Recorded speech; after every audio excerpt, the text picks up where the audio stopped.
My name is Marisela Quinn, and the day my life tilted wasn't dramatic at all. I was standing in line at the supermarket after work, holding a basket of discounted groceries, when my phone buzzed. The overhead lights hummed, the refrigerated units made that low, constant drone. I shifted the basket to my hip and unlocked my screen. It was a message from my mother. Mari, rent is due and I'm short again. Can you send 300 by tonight? I promise I'll pay you back when things get better. Love you. The words blurred for a second. My fingers were cold against the plastic of the basket handle. I glanced at the total on the screen above my cashier, people's groceries scrolling by, numbers adding up to more than I had in my account. It had been like this for almost 3 years, ever since my father died and my mother told me we had lost everything. She said it in the hospital cafeteria the night he was gone. I can still smell the burnt coffee, feel the numbness in my legs from hours in that plastic chair. The business is ruined, the debts are worse than I thought, she whispered. Your father, he left us nothing, Mari. We're starting from zero. We sold our house. We sold Dad's truck. I dropped out of my last semester of college. We moved into a cramped, musty apartment above a nail salon, where the smell of acetone crept through the floorboards on hot days. For 3 years, every time my mother said, "There's nothing left," I believed her. Standing in that supermarket, with her latest message glowing like a tiny emergency light in my hand, something small and tired in me cracked. Not because she asked for money again, that was almost routine, but because of something that had happened a week earlier. I had seen her. I'd been on my lunch break downtown, walking back from the bus stop, when I spotted my mother stepping out of a silver Lexus in front of one of those glassy restaurants I only saw on Instagram.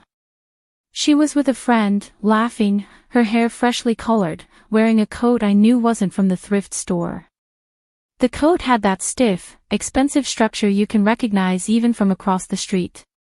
She hadn't seen me. I remember watching her hug her friend and go inside, disappearing behind a sleek black door. I checked the restaurant online later that night, the kind of place where the cheapest salad cost what I paid in rent for a week. I told myself I must have misunderstood. Maybe it was a client lunch. Maybe the car was someone else's. Maybe the coat was a gift. But now here she was, hours after that memory flashed through my mind, texting me that she couldn't afford rent again. The cashier called out, "Ma'am. You okay?" My item sat on the conveyor belt, moving slowly toward the scanner. "Yeah," I said, my voice sounding distant even to myself. "I'm fine." I paid, walked home with plastic bags cutting into my fingers, and sat at my small kitchen table in my studio apartment. The streetlights outside flickered on, painting the room in a weak orange glow. I read my mother's message again. Then, for the first time since my father died, I didn't reply right away. Instead, a thought drifted in, quiet and unwelcome. If we truly lost everything, why does it feel like I'm the only one living like it? I sent her the money that night anyway. Habit is stronger than doubt. I transferred the 300, texted her a small heart, and then sat in the dark after my phone buzzed with her flood of gratitude, words I could have recited by heart by now. You're my angel, you're the only one I can rely on, when things get better I'll make it up to you. My laptop hummed on the desk beside my bed, its fan whining from too many tabs open with job listings. I worked as an assistant at a small marketing firm, answering emails and resizing images for social media posts. It wasn't what I'd studied for. I'd been 1 semester shy of a degree in architecture. Later, my mother had said, back when we were packing up the house, "You can always go back later, once we stabilize. Right now we just need to survive." I believed that too. For years after my father's death, my life became a long list of little sacrifices justified by those 4 words, we lost everything. I sold the sketchbooks I'd filled during college, the ones I'd thought I'd keep forever. I took on extra shifts in retail in addition to my office job. I gave up my spot in a shared studio space. When my friends from university posted photos of their first internships at firms with floor-to-ceiling windows, I muted their stories and told myself I'd catch up one day. Mom's story threaded through everything. She said Dad's contracting business had gone under, that he'd taken out private loans to keep his employees paid during a rough patch. She said there had been medical bills she didn't know about. She said he'd made mistakes, and as she cried and pressed her hands to her temples, I sat there swallowing my shock. My father had always seemed careful with money. He kept receipts in labeled envelopes. He explained compound interest to me when I was 12 using a jar of coins on the kitchen table. But grief dulls questions. It felt disloyal to doubt him, or her. For a long time, my mother's version of events became my reality. Dad was irresponsible at the end. The bank took almost everything. The estate was just a word people in movies used, not something people like us had. What we had, she reminded me constantly, was each other. But over time, little inconsistencies drifted through the cracks. She always had her nails done. She always found money for dinners out with friends, even if it meant asking me to cover utilities. There was the trip she took for her mental health, a weekend at a spa she said a friend paid for. The online shopping deliveries she said were from discount codes and returns she resold. And then there was the way she would shut down any conversation that veered too close to my father's paperwork. When I once asked whether there were any documents I needed to know about, in case something in his name ever resurfaced, she went stiff. "Don't worry about that, Mari," she said sharply. I handled all of it. There was nothing to fight over. The lawyer said so. The lawyer. I'd never met this mysterious person. No business card, no emails forwarded to me, no scanned documents. Just stories. The night after the supermarket, I lay awake listening to the drip in my bathroom sink and the occasional car passing outside. The orange glow of the street lamp bled through my curtains, striping the ceiling. For the first time, another sentence formed in my mind, inching in beside the old familiar one. We lost everything, because she told me we did. And then, quieter, even more unsettling. What if that wasn't true? The next clue didn't arrive like a movie scene either. No dramatic envelope slipped under a door, no anonymous tip.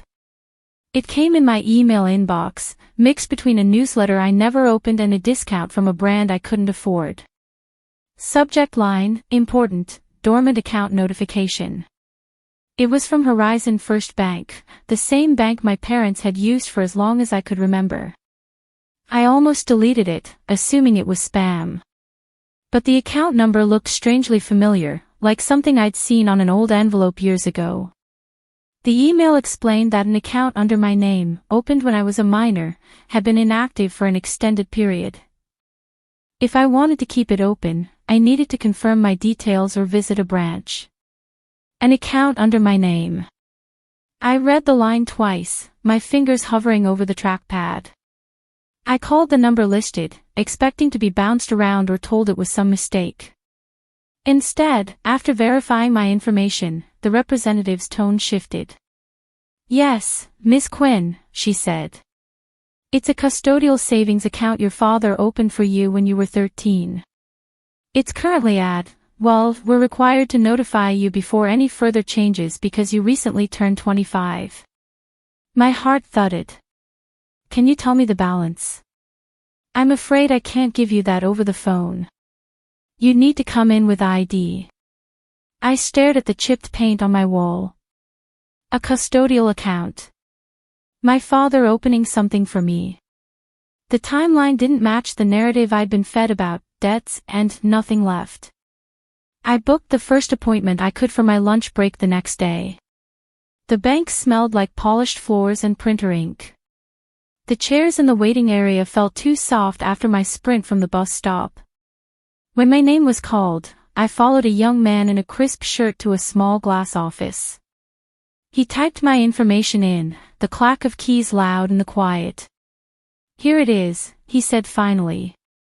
"I'll print your latest statement, and we can talk about next steps." He slid a few pages across the desk to me. The paper was warm from the printer. Lines of numbers marched down in neat rows. My eye went to the bottom first. The balance was not life-changing, not lottery level. But it was enough. Enough to have finished my degree twice over. Enough to have never had to beg landlords for extensions. "Is this right?" I asked. "Yes," he said, nodding. "It looks like your father was making steady deposits for years. There haven't been any withdrawals since before his passing, except," he frowned slightly. "There were some transfers, but those were internal, between family accounts. All done under the custodial authority, which, at the time, was your mother." My throat went dry. "Family accounts?" "Yes." He turned his screen slightly, then thought better of it and tapped a few keys. "I can't show you the full details of accounts that aren't in your name, but I can give you transaction summaries that involve your custodial account. Those are tied to your records." He printed another page. This statement was more detailed.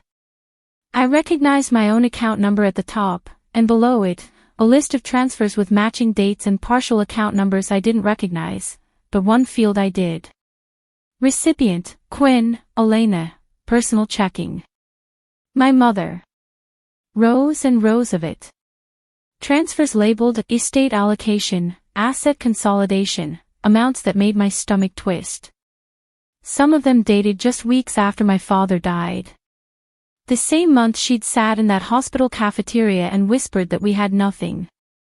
I could feel my pulse in my fingertips as I traced the lines. "Is there a problem?" the banker asked gently. I swallowed hard. The room felt smaller, the glass walls suddenly too transparent. "No," I said slowly. "No, you've been very helpful. I didn't know this existed." When I left the bank, the late afternoon light was sharp and white, bouncing off the windshields in the parking lot. The city noise faded to a dull roar in my ears. In my bag, the printed bank statements rustled as I walked, their weight bizarrely heavy for a few pieces of paper. For 3 years, I had believed a story told to me in a hospital cafeteria. Now, in black and white, I held something else entirely. Proof that my father had planned for me. Proof that my mother had taken that plan and rerouted it into her own account. A bank statement is not emotional. It does not care about intentions or grief or rationalizations. It only tells you where the money really went. I didn't confront her right away. Rage burned hot and fast that first night, then cooled into something steadier, heavier. I spread the statements out on my small kitchen table, the cheap wood mostly hidden by white paper. The numbers glared up at me under the yellow light of the single overhead bulb.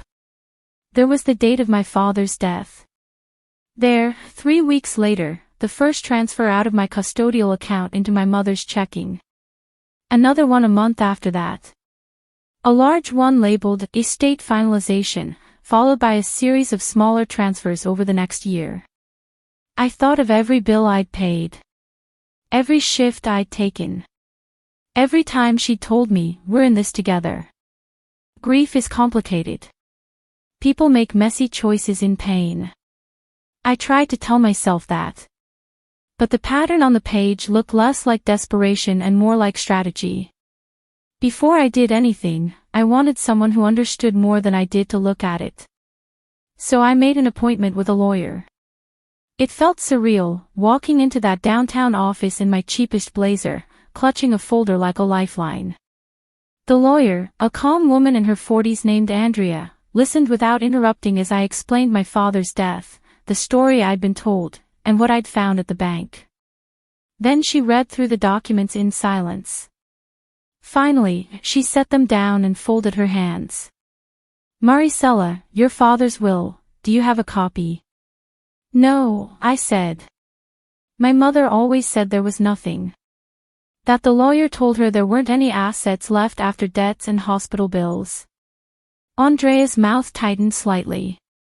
There was almost certainly a will if he had a business and these kinds of accounts. Whether she honored it is another question. A strange, almost giddy dizziness swirled in my chest. What does this mean? Legally. It means, she said carefully, that at minimum, funds meant for you were redirected without your knowledge. Depending on the larger estate documents, you may have a case to demand a full accounting. Potentially to reclaim part of what was transferred. But more than that, it means the story you've been told doesn't match the paper trail. I sat very still. On the shelf behind her desk, a small plant leaned toward the light of the window. Do you want to pursue this? She asked. The question lodged somewhere between my ribs. Did I want to drag my mother into court? Did I want to split my family even more than it already was? But then I pictured my father's jar of coins on the kitchen table. The way he used to say, I can't give you everything, but I can give you a head start. The quiet pride in his voice when he talked about me finishing college. He had tried. He had made a plan. And she had rewritten it. Yes, I said, my voice soft but steady. I want to know the truth. All of it. Andrea nodded. Then we start by formally requesting your father's will from probate court and any records from the lawyer your mother claimed to consult. We also send her a polite but firm letter requesting an accounting of all estate assets and transfers. Sometimes people cooperate. Sometimes they don't. But once the process begins, it's hard to keep secrets. The letter went out a week later. I didn't tell my mother beforehand. I answered her texts about rent with short, neutral replies, saying work had been busy. In reality, my quiet days were filled with phone calls and forms, my evenings with rereading the bank statement until the numbers imprinted behind my eyes. When she finally called me, voice sharp, breath fast, it wasn't to ask how I was. It was to ask why a law firm had sent her a thick envelope. Mari, what is this? She demanded. You're opening wounds that don't need opening. Your father is gone, it's over. I held the phone to my ear, staring at the folder on my table. It's not over for me, I said calmly. I just want to understand what really happened. That's all. You're accusing me of stealing from my own child? Her voice rose, then cracked. After everything I've done for you. I didn't say that, I replied, still calm. The documents are saying something. I'm just asking questions. Silence stretched between us, tense as a drawn wire. I can't believe you do this to me, she whispered eventually. I looked at the bank statement, at the neat rows those years had left behind. I could say the same thing, I said quietly. We didn't yell. We didn't hurl insults. The call ended with a choked, do whatever you want, and a click. The legal process moved forward.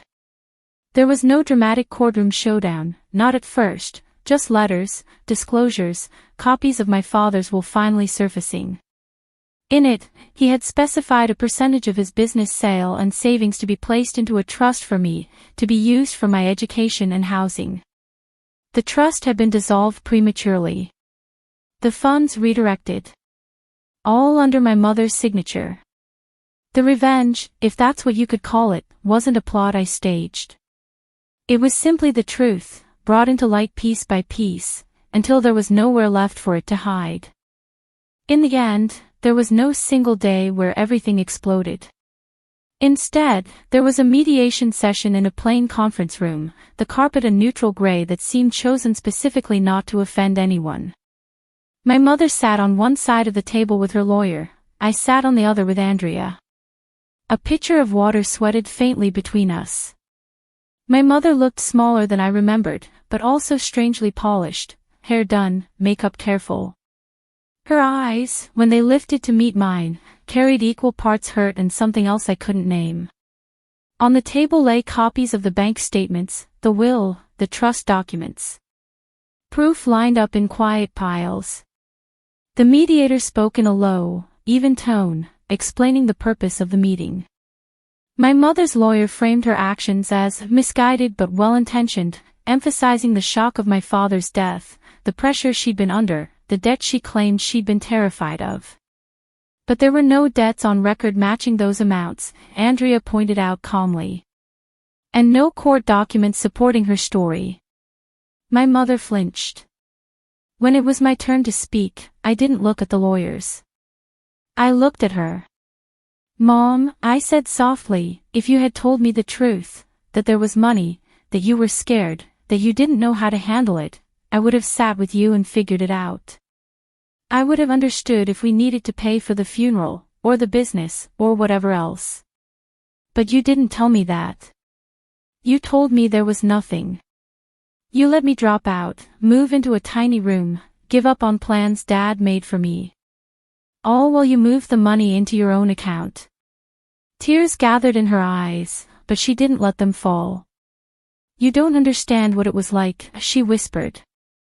I was alone. I panicked. I didn't know how to be responsible for so much. I thought I could handle it for both of us. And then it just became easier not to tell you. To say it was gone. Easier for who? I asked. She didn't answer. In the settlement that followed, no one was handcuffed or dragged out. My mother agreed to return a substantial portion of the misdirected funds into a trust in my name, managed by a third party. She would keep enough to maintain her current life, but the days of invisible transfers and secret accounts were over. The papers were signed quietly. Pens scratched. The mediator thanked us for our cooperation. Afterward, we stepped out into the hallway together, just the two of us. The fluorescent lights hummed overhead. Somewhere, a copier whirred to life. Are you happy now? She asked, not accusingly, just tired. I thought about the word happy. How small it felt next to everything we'd just walked through. I'm relieved, I said. And sad. Mostly sad. I never meant to hurt you, she said. I just didn't know how to live without him. Money felt like the only thing I could control. I believed that part. My anger hadn't erased the years I'd watched her cling to routines after Dad died, the way she'd folded his shirts for weeks before finally packing them away. I think Dad meant for the money to be something we shared, I said quietly. Instead, it became something that separated us. She looked down at her hands. Her nails were perfectly painted, as always. What happens now? She asked. Now, I said, I finish what he started for me. Months later, I signed up to complete my degree, using part of the restored funds.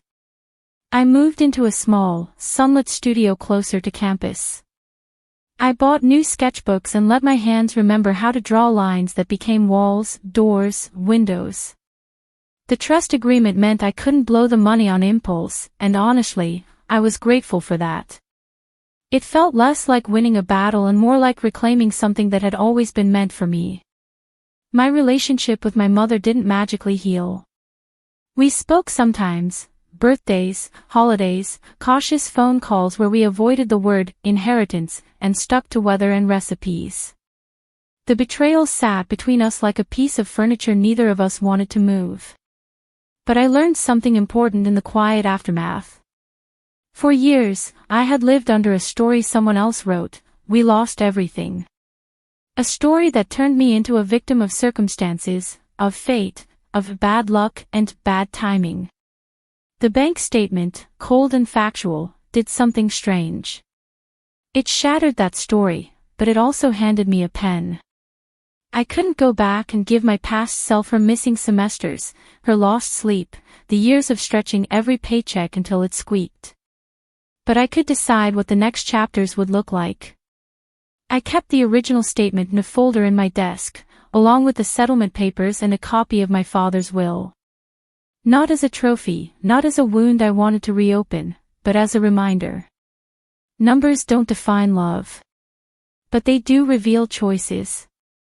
And sometimes, the most powerful revenge is not about punishment at all. It's about stepping out of someone else's version of events, into the truth, even when it hurts, and quietly choosing a life that honors the person you were always meant to become.